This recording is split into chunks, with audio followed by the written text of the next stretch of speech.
Lukas 12 ayat 13 sampai 21.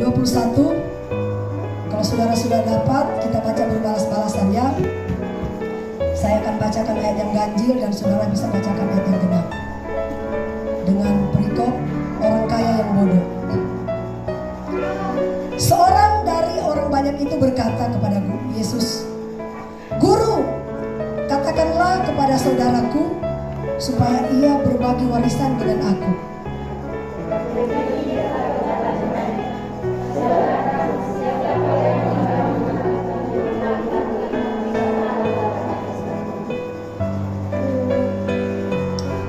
Katanya lagi kepada mereka, "Berjaga-jagalah dan waspadalah terhadap segala ketamakan. Sebab walaupun seorang berlimpah-limpah hartanya, hidupnya tidaklah tergantung daripada kekayaan itu."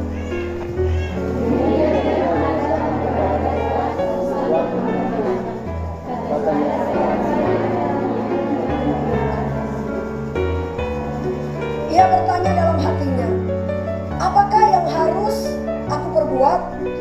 Sebab aku tidak mempunyai tempat di mana aku dapat menyimpan hasil tanahku."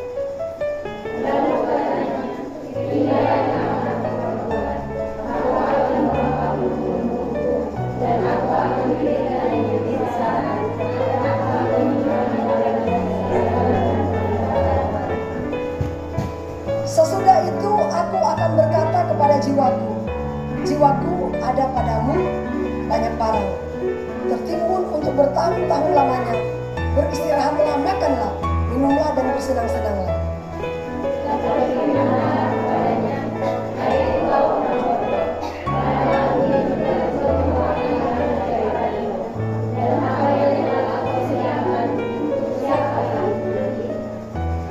Demikianlah jadinya dengan orang yang mengumpulkan harta bagi dirinya sendiri, jikalau ia tidak kaya di hadapan Allah. Haleluya.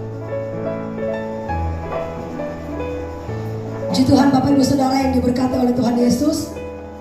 Saya akan berikan tema khotbah, jeripayah yang sia-sia. Saudara, firman Tuhan yang kita baca pada sore hari ini berbicara tentang orang kaya yang bodoh. Ayat 13 dikatakan begini, seorang dari orang banyak itu berkata kepada Yesus, "Guru, katakanlah kepada saudaraku supaya ia berbagi warisan dengan aku."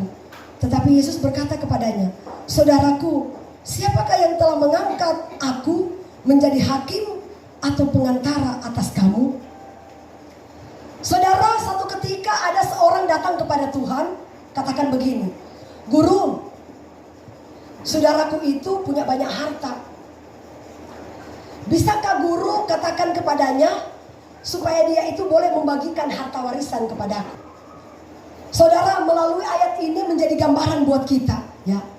Seringkali itu terjadi dalam hidup kita.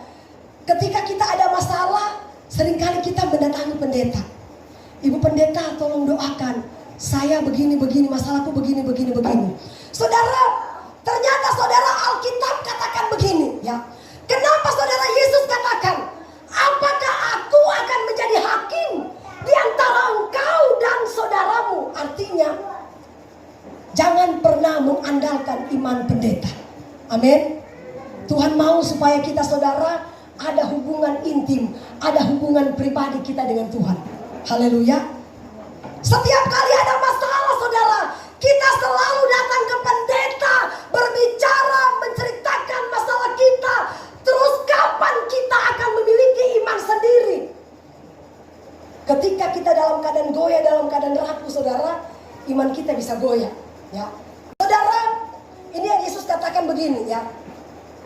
Tetapi Yesus berkata kepadanya, "Saudaraku, siapakah yang telah mengangkat aku menjadi hakim atas atau pengantara atas kamu?"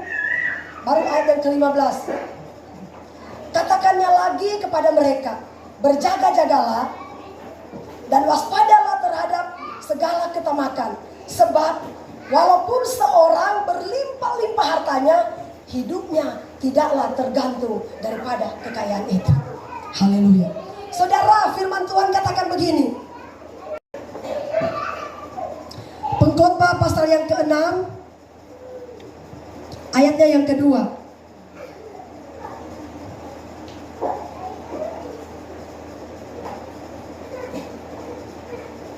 Saudara lihat ya.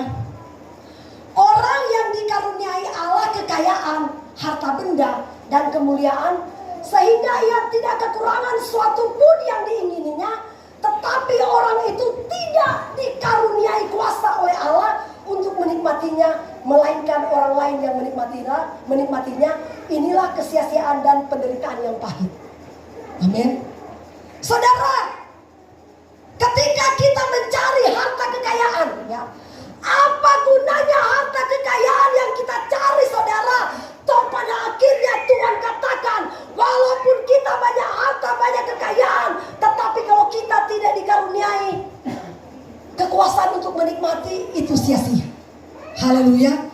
Saudara, ada kesaksian. Seorang bapak, dia kaya. Bapak ini katakan begini kepada istrinya, ayo mah, kita jalan-jalan ke Bali. Wah, jangan dulu, uang kita belum nyampe. Loh, uang kita kan sudah banyak. Masa sudah triliun kok kamu gak mau jalan-jalan? Belum. Pokoknya kita tipu dulu banyak-banyak. Akhirnya saudara, semakin hari saudara, mereka semakin kaya. Mereka cari harta banyak-banyak. Satu ketika istrinya, dia jatuh sakit, kena darah tinggi, kena stroke, langsung masuk ke jantung, mati.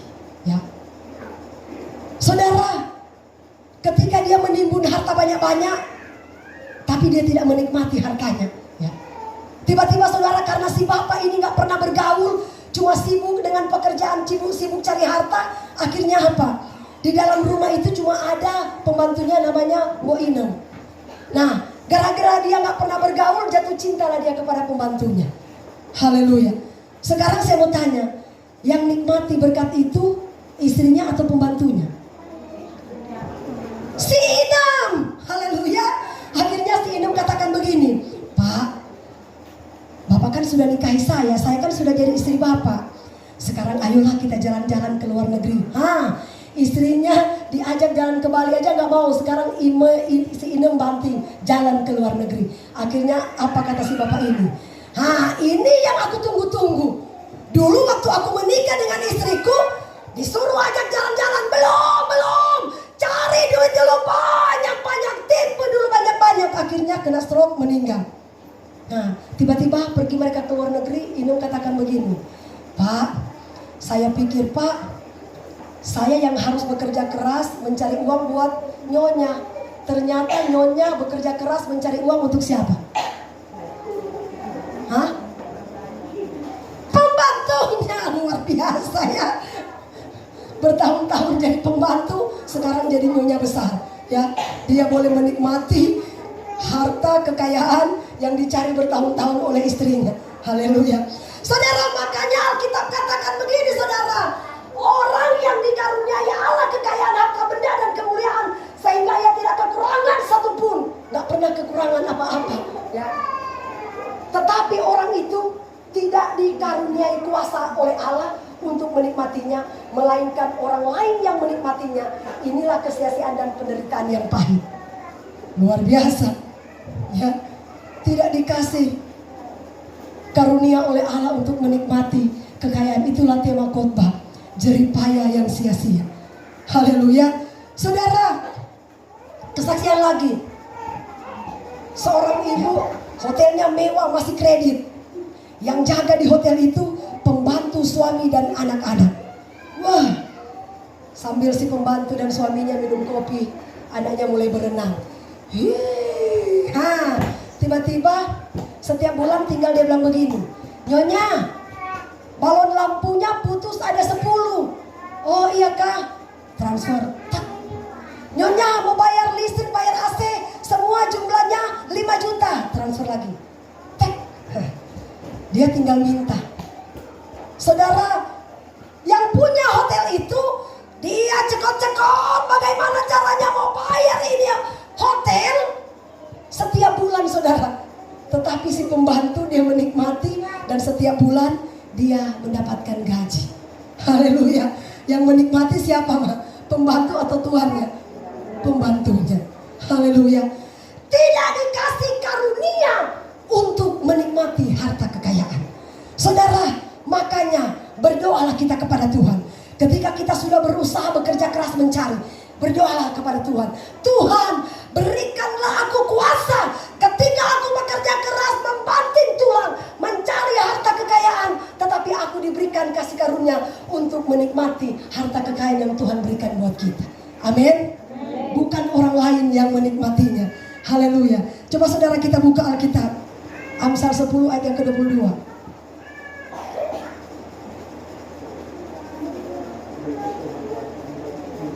Saudara lihat ya. Berkat Tuhanlah yang menjadikan kaya. Susah payah tidak akan menambahinya.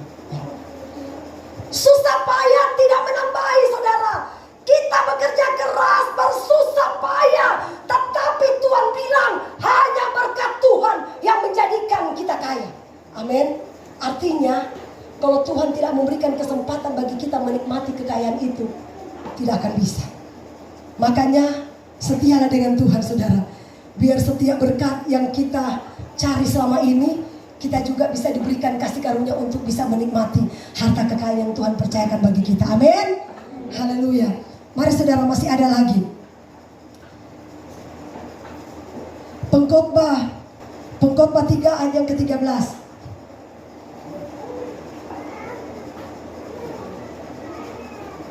Dan bahwa setiap orang dapat makan dan minum dan menikmati kesenangan dalam segala jeripayanya, itu juga adalah pemberian Allah. Saudara, luar biasa. Dia bilang orang bisa menikmati makanan minuman, itu pemberian Allah. Artinya kalau kita masih bisa makan apa yang kita suka, berarti Tuhan masih memberikan kita kasih karunia untuk makan makanan itu. Amin.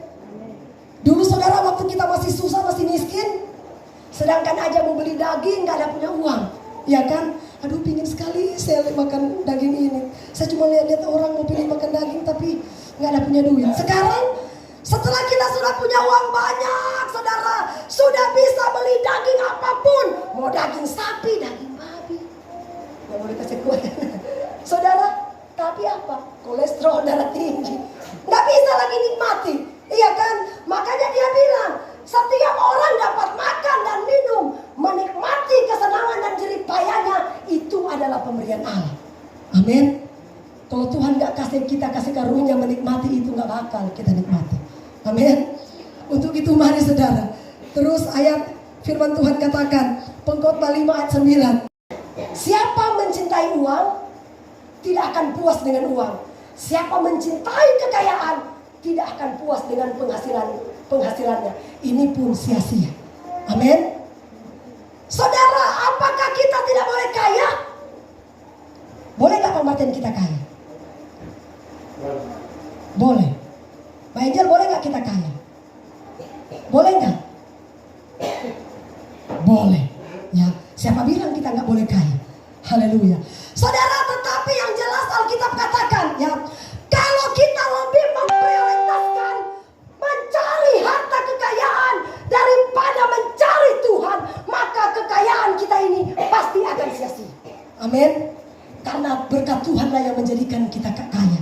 Susah payah tidak akan menambahinya. Amin. Supaya ketika kita mencari kekayaan, kita lebih memprioritaskan Tuhan di atas segala-galanya, maka Tuhan akan memberikan kita kuasa supaya kita bisa menikmati hasil jerih lelah kita. Amin. Dan ayat terakhir saudara, 1 Petrus 1 ayat 9. Karena kamu telah mencapai tujuan imanmu, yaitu keselamatan jiwamu. Saudara, yang akan membawa kita masuk ke dalam surga itu adalah jiwa kita. Amin. Ya, jiwa kita lah yang menentukan. Saudara, ketika kita menyanyi di hadapan Tuhan, jiwa kita yang terangkat, kemudian kita mulai menangis. Coba Lukas 12 ayat yang ke-8. 16. Saudara lihat ya. Kemudian ia mengatakan kepada mereka suatu perumpamaan, katanya, ada seorang kaya tanahnya berlimpah-limpah hasilnya terus. Ia bertanya dalam hatinya, apakah yang harus aku perbuat? Sebab aku tidak mempunyai tempat di mana aku dapat menyimpan hasil tanahku terus. Lalu katanya, inilah yang akan aku perbuat. Aku akan merompak lumbung-lumbungku, dan aku akan mendirikan yang lebih besar, dan aku akan menyimpan di dalamnya segala gandum dan barang-barangku. Tunggu sampai di sini dulu. Saudara, firman Tuhan katakan begini, ada seorang kaya, dia katakan begini, waduh, hartaku banyak sekali, ya, lumbung-lumbungku tidak muat lagi menyimpan hartaku. Jalan satu-satunya dia bilang, aku harus membuat lagi lumbung yang lebih besar lagi, ya. Terus apakah kata Tuhan, saudara, yang terakhir? Coba 19, coba ayat yang ke-20 aja, ayat 20. Saudara lihat, tetapi firman Allah kepadanya, hai engkau orang bodoh, pada malam ini juga jiwamu akan diambil daripadamu. Dan apa yang telah kau sediakan, untuk siapakah itu nanti?